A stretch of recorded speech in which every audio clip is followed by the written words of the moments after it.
స్వామి స్వామి silent silent స్వామి, ఈ రోజు శబరిమలలో మన తెలుగు వాళ్ళకి ఒక అన్యాయం, దరిద్రమైన సంఘటన జరిగింది. అదేంటో ఆయన స్పష్టంగా వివరిస్తారు. సార్ చెప్పండి సార్. మీరు? నా పేరు నాగబాబు అండి, ఆంధ్రప్రదేశ్ పశ్చిమ గోదావరి జిల్లా ఉండి అండి.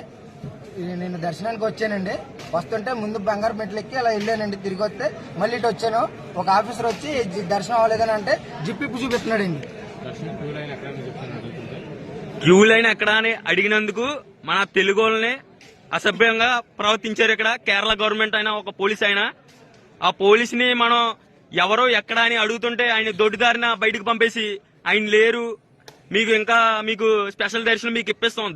దర్శనం కోసం మనం వచ్చామేంటండి? మన తెలుగు ఆత్మగౌరవాన్ని పెంచాలి. మనం ఆయన దొడ్డిదారిని బయటకు పంపేసి మనకి స్పెషల్ దర్శనం ఇప్పిస్తాం అంటే మనం నోరు మూసుకుని కట్టేసుకుంటాం. దర్శనానికి వెళ్ళి కట్టుకుంటాం.